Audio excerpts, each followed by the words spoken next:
ನಮಸ್ಕಾರ. ಜ್ಞಾನಾಂಜಲಿ ಕಾರ್ಯಕ್ರಮದ ಎಲ್ಲ ವೀಕ್ಷಕರಿಗೂ ಸ್ವಾಗತ, ನಮಸ್ಕಾರ ಹಾಗೂ ಓಂ ಶಾಂತಿ. ಆತ್ಮೀಯರೇ, ನಾವು ಕಳೆದ ಸಂಚಿಕೆಯಲ್ಲಿ ತಿಳ್ಕೊಂಡ್ವಿ ಹೇಗೆ ಸೀತೆ ಭಿಕ್ಷೆಯನ್ನು ಹಾಕುವ ಉದ್ದೇಶದಿಂದ ಲಕ್ಷ್ಮಣ ಹಾಕಿರುವಂತಹ ಗೆರೆಯನ್ನು ದಾಟಿದ್ಲು, ಫಲಸ್ವರೂಪವಾಗಿ ಅಪಹರಣಕ್ಕೆ ಒಳಗಾದ್ಲು. ಆಧ್ಯಾತ್ಮಿಕ ಒಂದು ಭಾವಾರ್ಥ ಅಥವಾ ಹಿನ್ನೆಲೆ ಏನು ಅನ್ನೋದಾದರೆ, ಈ ಒಂದು ಯಾತ್ರೆಯಲ್ಲಿ ನಾವು ಮಕ್ಕಳಿಗೆ ಭಗವಂತ ಅನೇಕ ಮರ್ಯಾದೆಗಳನ್ನು ಹಾಕಿಕೊಟ್ಟಿದ್ದಾರೆ.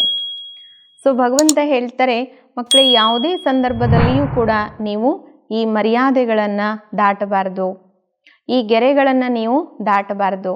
ಯಾಕೆಂದರೆ ಇದರ ಸುತ್ತಲೂ ಕೂಡ ಅನೇಕ ಪ್ರಕಾರದ ಮಾಯೆಗಳು ಇದೆ, ಅನೇಕ ಪ್ರಕಾರದ ಸೂಕ್ಷ್ಮ ಮಾಯೆಗಳು ನಿಮ್ಮನ್ನು ಆವರಿಸುತ್ತೆ. ನಿಮ್ಮ ರಕ್ಷಣೆಗೋಸ್ಕರ ನಾನು ಕೆಲವು ನಿಯಮಗಳು, ಕೆಲವು ಶ್ರೀಮತ, ಕೆಲವು ಮರ್ಯಾದೆಗಳನ್ನು ಕೊಡ್ತೇನೆ. ಸೊ ಯಾರು ಸ್ವಯಂ ಪರಮಾತ್ಮ ನಾವು ಮಕ್ಕಳ ರಕ್ಷಣೆಗಾಗಿ ಮಾಯೆಯ ಆಕರ್ಷಣೆಯ ರಕ್ಷಣೆಯ ಒಂದು ಸದುದ್ದೇಶದಿಂದ ಅನೇಕ ಮರ್ಯಾದೆಗಳ ಗೆರೆಗಳನ್ನು ನಮಗೆ ಕೊಟ್ಟಿದ್ದಾರೆ. ಆದರೆ ಯಾರು ಆ ಮರ್ಯಾದೆಗಳ ರೇಖೆಗಳನ್ನು ದಾಟುತ್ತಾರೋ, ಭಗವಂತ ಹೇಳ್ತಾರೆ, ನೀವು ಯಾರಿಗಾದರೂ ಸಹಾಯ ಮಾಡಿ, ತೊಂದರೆ ಇಲ್ಲ, ದಯಾ ಹೃದಯಿಗಳಾಗಿ ದಯಾಪೂರಿತ ದೃಷ್ಟಿಯಿಂದ ನೀವು ಯಾರಿಗಾದರೂ ಸಹಾಯ ಮಾಡಿ, ಪರವಾಗಿಲ್ಲ. ಆದರೆ ನಿಮ್ಮ ಲಿಮಿಟೇಷನ್ಸನ್ನು ನೀವು ಕ್ರಾಸ್ ಮಾಡಿ ಸಹಾಯ ಮಾಡಬಾರ್ದು. ನಿಮ್ಮ ಒಂದು ಲಿಮಿಟೇಷನ್ಸ್ ಏನಿದೆ, ಪರಿಮಿತಿಗಳೇನಿದೆ, ನಿಮ್ಮ ಒಂದು ಎಲ್ಲೆ ಏನಿದೆ, ನಿಮ್ಮ ಒಂದು ಮರ್ಯಾದೆಗಳೇನಿದೆ, ಆ ಮರ್ಯಾದೆಗಳ ಒಳಗಡೆ ಇತ್ತು ನೀವು ಸಹಾಯ ಮಾಡಿ. ಮರ್ಯಾದೆಗಳನ್ನು ದಾಟಿ ನೀವು ಸಹಾಯ ಮಾಡ್ತೀನಿ ಅಂದರೆ ಅಲ್ಲಿ ಪರಮಾತ್ಮ ಇರೋದಿಲ್ಲ, ಅಲ್ಲಿ ಭಗವಂತ ನಮಗೆ ರಕ್ಷಣೆ ಕೊಡೋದಿಲ್ಲ, ಅಲ್ಲಿ ನಮ್ಮ ಜೀವನದ ಉದ್ದೇಶ ಸಫಲ ಆಗೋದಿಲ್ಲ. ನಮ್ಮ ಜೀವನದಲ್ಲಿ ಪರಮಾತ್ಮನ ರಕ್ಷಣೆ, ಪರಮಾತ್ಮನ ಸಹಯೋಗ, ಪರಮಾತ್ಮನ ಒಂದು ಸಾಂಗತ್ಯ, ಪರಮಾತ್ಮನ ಒಂದು ಅನುಭವ ನಮಗಾಗಬೇಕು ಅಂದರೆ, ಪರಮಾತ್ಮ ನಮ್ಮ ಜೊತೆಲಿರಬೇಕು ಅಂದರೆ, ಪರಮಾತ್ಮ ಕೊಟ್ಟಿರುವಂತಹ ಆ ಮರ್ಯಾದೆಯ ಒಳಗಡೆ ಇತ್ತು ನಾವು ಬೇರೆಯವರಿಗೆ ಸಹಾಯ ಮಾಡುವಂಥದ್ದು. ಪರೋಪಕಾರಿಗಳೇ ಆಗಿ ಪರೋಪಕಾರವನ್ನು ಮಾಡಿ ದಯೆಯನ್ನು ತೋರಿಸಿ, ಆದರೆ ಮರ್ಯಾದೆಗಳನ್ನು ಬಿಟ್ಟು ದಯೆ ತೋರಿಸೋದಲ್ಲ, ಮರ್ಯಾದೆಗಳನ್ನು ಬಿಟ್ಟು ಪರೋಪಕಾರ ಮಾಡೋದು ಬೇಡ ಅಂತ ಹೇಳ್ತಾರೆ. ಯಾರು ಮರ್ಯಾದೆಗಳನ್ನು ಬಿಟ್ಟು ಲಾಂಘನ ಮಾಡಿ ಆ ಒಂದು ರೇಖೆಯನ್ನು, ಯಾಕೆಂದರೆ ಅದರಲ್ಲಿ ಒಂದು ಶಕ್ತಿ ಇದೆ, ಆ ಮರ್ಯಾದೆಗಳಲ್ಲೂ ಕೂಡ ಒಂದು ಶಕ್ತಿ ಇದೆ, ಆ ಮರ್ಯಾದೆಗಳೇ ನಮ್ಮನ್ನ ಜೀವನದಲ್ಲಿ ಬಲವಾಗಿ ಕಾಪಾಡುವಂತಹ ಒಂದು ಶ್ರೀರಕ್ಷಾ ಕವಚ ಮತ್ತು ಸುರಕ್ಷಾ ಕವಚ. ಸೊ ಆ ಮರ್ಯಾದೆ ರೇಖೆಯನ್ನು ನಾವು ಲಾಂಘನ ಮಾಡಿದಾಗ ಅಥವಾ ಧಿಕ್ಕರಿಸಿ ಮುಂದೆ ಹೋದಾಗ ಅನೇಕ ಸಮಸ್ಯೆಗಳಿಗೆ ಮತ್ತು ತೊಂದರೆಗಳಲ್ಲಿ ನಾವು ಸಿಕ್ಕಾಕೊಳ್ತೀವಿ. ಸೊ ಸೀತೆಯೂ ಕೂಡ ಅಪಹರಣಕ್ಕೊಳಗಾಗ್ತಾಳೆ, ಸಾಕಷ್ಟು ಕಿರಿಚ್ಕೊಳ್ತಾಳೆ, ಸಾಕಷ್ಟು ಚೀರಾಟ, ಸಾಕಷ್ಟು ಹೋರಾಟ ಆದರೂ ಕೂಡ ಆಕಾಶ ಮಾರ್ಗದ ಮೂಲಕ ರಾವಣ, ದೈತ್ಯ, ಅಸುರ ಆಕೆಯನ್ನು ಕರ್ಕೊಂಡು ಹೋಗ್ತಾನೆ. ಅಲ್ಲಿ ಜಟಾಯು ಅನ್ನುವಂತಹ ಪಕ್ಷಿ ಸಾಕಷ್ಟು ಹೋರಾಟವನ್ನು ಮಾಡುತ್ತೆ, ತನ್ನ ಪ್ರಾಣವನ್ನೇ ಪಣಕ್ಕಿಟ್ಟು ಅದು ಹೋರಾಟವನ್ನು ಮಾಡುತ್ತೆ. ಭಾವಾರ್ಥ, ನಾವು ಯಾವಾಗ ಮರ್ಯಾದೆಯ ಗೆರೆಗಳನ್ನು ದಾಟುತ್ತೀವಿ, ಆಗ ಯಾರು ನಮ್ಮ ಹಿತೈಷಿಗಳಾಗಿದ್ದಾರೋ, ಯಾರು ನಮ್ಮ ಹಿತವನ್ನು ಬಯಸುವಂತಹ ಶುಭ ಹಿತೈಷಿಗಳಾಗಿರ್ತಾರೋ ಅವರು ನಮ್ಮನ್ನು ರಕ್ಷಣೆ ಮಾಡೋದಕ್ಕೆ ಬರ್ತಾರೆ. ಆದರೆ ಅವರೂ ಸಹ ತೊಂದರೆಗೆ ಸಿಕ್ಕಾಕೊಳ್ತಾರೆ, ಅವರು ಕೂಡ ಸಮಸ್ಯೆಗೆ ಗುರಿಯಾಗ್ತಾರೆ. ಸೊ ಜಟಾಯು ಸಾಕಷ್ಟು ಹೋರಾಟ ಮಾಡಿದ್ರೂ ಕೂಡ ರಾವಣನಿಂದ ಗಾಯಕ್ಕೆ ಗುರಿಯಾಗ್ತಾನೆ. ರಾವಣನ ಒಂದು ಹೊಡೆತಕ್ಕೆ, ರಾವಣನ ಒಂದು ಯುದ್ಧದಲ್ಲಿ ಈತನೂ ಕೂಡ ಅಸುನೀಗ್ತಾನೆ, ರೆಕ್ಕೆಯನ್ನು ಕತ್ತರಿಸಿ ಬಿಡ್ತಾನೆ ರಾವಣ. ಆಗ ಜಟಾಯು ಕೆಳಗಡೆ ಬಿದ್ದು ಹೋಗುತ್ತೆ. ಏನೂ ಮಾಡೋಕ್ಕಾಗದೇ ಇರುವಂತಹ ಒಂದು ಸ್ಥಿತಿನಲ್ಲಿ, ಒಂದು ಚಿಂತಾಜನಕ ಸ್ಥಿತಿಯಲ್ಲಿ ಜಟಾಯು ಪಕ್ಷಿ ಕೆಳಗಡೆ ಬೀಳುತ್ತೆ. ಒಂದಿಲ್ಲ ಒಂದಿನ, ಇವತ್ತಿಲ್ಲ ನಾಳೆ ಆದರೂ ಸಹ, ಇವತ್ತು ಬರ್ಬೋದು, ನಾಳೆ ಆದರೂ ಕೂಡ ರಾಮ ಲಕ್ಷ್ಮಣರು ಈ ಮಾರ್ಗದಲ್ಲಿ ಬರ್ಬೋದು.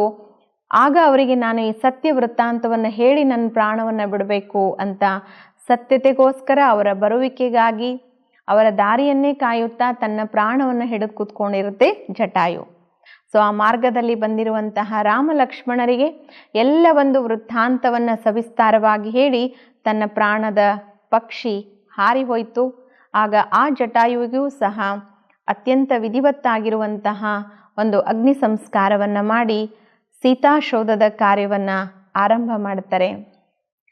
ಸೊ ಅಲ್ಲಿ ಸಿಗುವಂತಹ ಇನ್ನೊಬ್ಬ ಭಕ್ತಿ ಭಾವ ಪರವಶಳಾಗಿರುವಂತಹ ಭಾವನೆಯ ಚರಮ ಸೀಮೆಯಲ್ಲಿರುವಂತಹ ರಾಮನ ಭಕ್ತೆ ಶಬರಿ. ಸೊ ಶಬರಿ ಬಗ್ಗೆ ಹೇಳಲಾಗತ್ತೆ. ಶಬರಿ ಅತ್ಯಂತ ಭಾವಪರವಶಳಾಗಿ ಭಾವನೆಯ ಚರಮ ಸೀಮೆಯಲ್ಲಿ ತೇಲುವಂತಹ ರಾಮನನ್ನ ತನ್ನ ಆರಾಧ್ಯ ದೇವವನ್ನಾಗಿ ಪೂಜಿಸುತ್ತಾ ಭಕ್ತಿಸುತ್ತಾ ಪ್ರೀತಿಸುತ್ತಾ ಆರಾಧಿಸುತ್ತಾ ಕಾಯುತ್ತಿರುವಂತಹ ಭಕ್ತಿಯಾಗಿದ್ಲು. ಪ್ರತಿನಿತ್ಯವೂ ಸಹ ತನ್ನ ಕುಟೀರವನ್ನು ಸ್ವಚ್ಛಗೊಳಿಸಿ ಶುಚಿಗೊಳಿಸಿ ಶೃಂಗಾರವನ್ನು ಮಾಡ್ತಾ ಇದ್ಲು. ಪ್ರತಿನಿತ್ಯ ಹೂವಿನ ಹಾಸಿಗೆ ಹಾಕ್ತಾ ಇದ್ಲು. ಯಾರಾದರೂ ಆ ಹಾಸಿಗೆನಲ್ಲಿ ಬಂದರೆ ನೀವು ಅದನ್ನು ತುಳಿಬಾರ್ದು, ಅಲ್ಲಿ ನನ್ನ ಆರಾಧ್ಯ ದೈವನಾಗಿರುವಂತಹ ರಾಮ ಬರ್ತಾನೆ ಅಂತ ಎಷ್ಟೋ ವರ್ಷಗಳಿಂದ ಆ ನಂಬಿಕೆಯಲ್ಲಿ ಆ ನಿರೀಕ್ಷೆಯಲ್ಲಿ ಪ್ರತಿನಿತ್ಯನೂ ಸಹ ಕಾಯುತ್ತಾ ಆಕೆ ಬದುಕ್ತಾ ಇದ್ಲು. ಆ ಒಂದು ನಿರೀಕ್ಷೆ, ಆ ಒಂದು ಅಪೇಕ್ಷೆ, ಆ ಒಂದು ನಂಬಿಕೆ ಆಕೆ ಜೀವನದಲ್ಲಿ ದೃಢವಾಗಿತ್ತು. ಯಾಕೆಂದರೆ ಮಾತಂಗ ಋಷಿಗಳು ಆಕೆಗೆ ಹೇಳಿದರು. ಸೊ ಅಲ್ಲಿಯೇ ಕಾಡಿನಲ್ಲಿ ಬೆಳೆದಿರುವಂತಹ ಕೆಲವು ಎಲಚಿ ಹಣ್ಣುಗಳನ್ನು ತಂದು ಸಿಹಿ ಹಣ್ಣುಗಳನ್ನು ಒಂದು ಕಡೆಗೆ ಇಡ್ತಾ ಇದ್ಲು, ಹುಳಿ ಹಣ್ಣುಗಳನ್ನು ಬಿಸಾಕ್ತಾ ಇದ್ಲು. ಹೀಗೆ ಪ್ರತಿನಿತ್ಯವೂ ಕೂಡ ಎಷ್ಟೋ ಸಮಯದಿಂದ ಆಕೆಯ ಜೀವನ ಈ ಒಂದು ನಂಬಿಕೆ ಮತ್ತು ನಿರೀಕ್ಷೆಯಲ್ಲಿ ಕಳೀತಾ ಇತ್ತು. ಸೊ ಒಂದು ದಿನ ಆ ಸ್ಥಾನಕ್ಕೆ ಸ್ವಯಂ ರಾಮ ಲಕ್ಷ್ಮಣರು ಬಂದರು. ಸೊ ಬಂದು ಅಲ್ಲಿ ಆ ಒಂದು ದೃಶ್ಯವನ್ನು ನೋಡುತ್ತಾರೆ. ಆಕೆಯ ಭಾವನೆಯನ್ನು, ಆಕೆಯ ಸತ್ಕಾರವನ್ನು ತುಂಬು ಮನಸ್ಸಿನಿಂದ ಸ್ವೀಕಾರ ಮಾಡುತ್ತಾರೆ. ಆಕೆ ಕೊಡುವಂತಹ ಎಂಜಲಾಗಿರುವಂತಹ ಎಲಚಿ ಹಣ್ಣನ್ನು ಅಷ್ಟೈಶ್ವರ್ಯದ ಮೃಷ್ಟಾನ್ನದ ಪಕ್ವಾನ್ನಗಳಂತೆ ಶ್ರೀರಾಮ ಸವಿತಾ ಹೋಗ್ತಾನೆ. ಆತನ ಮುಖದ ಭಾವದಲ್ಲಿ ಅಷ್ಟು ಆನಂದ ಕಾಣುತ್ತೆ. ಆಕೆ ಕೊಟ್ಟಿರುವಂತಹ ಆ ಎಂಜಲು ಆಗಿರುವಂತಹ ಆ ಹಣ್ಣನ್ನು ತಿನ್ನುವಾಗ, ಅದೇ ಲಕ್ಷ್ಮಣ ಆ ಹಣ್ಣನ್ನು ತಿನ್ನುವಾಗ ಯೋಚನೆ ಮಾಡ್ತಿರ್ತಾನೆ. ಅವನ ಮನಸ್ಸು ವಿಚಲಿತ ಆಗ್ತಾ ಇರುತ್ತೆ. ನಾವು ಬಂದಿರೋದು ಸೀತಾಮಾತೆಯ ಶೋಧಕ್ಕಾಗಿ, ಅಣ್ಣ ಇಲ್ಲಿ ಕೂತ್ಬಿಟ್ಟಿದ್ದಾರೆ. ಸೊ ಈಕೆ ಎಂಜಲು ಆಗಿರುವಂಥ ಹಣ್ಣನ್ನು ಕೊಡ್ತಾ ಇದ್ದಾಳೆ ಅಂತ ಆತ ಹಣ್ಣು ತಿಂದಂತೆ ಮಾಡಿ ತಿಂತಾ ಇರೋದಿಲ್ಲ, ಆತ ಹಾಗೆ ಬಿಸಾಕ್ತಾ ಇದ್ದ. ಸೊ ರಾಮ ಮಾತ್ರ ಪ್ರತಿಯೊಂದು ಹಣ್ಣನ್ನು ಕೂಡ ಸ್ವೀಕಾರ ಮಾಡ್ತಾನೆ, ಸಂತೋಷವನ್ನು ಪಡ್ತಾನೆ, ಜೊತೆಗೆ ಆಕೆಯ ಸತ್ಕಾರವನ್ನು ಸ್ವೀಕಾರ ಮಾಡ್ತಾನೆ. ಸೊ ಭಾವಾರ್ಥ ಆತ್ಮೀಯರೇ, ಈ ಒಂದು ಜೀವನದ ಯಾತ್ರೆಯಲ್ಲಿ ಭಗವಂತ ಹೇಳ್ತಾರೆ, ನಾವು ಯಾರ ಭಾವನೆಗೂ ಸಹ ಚ್ಯುತಿ ಬರದಂತಿರಬೇಕು.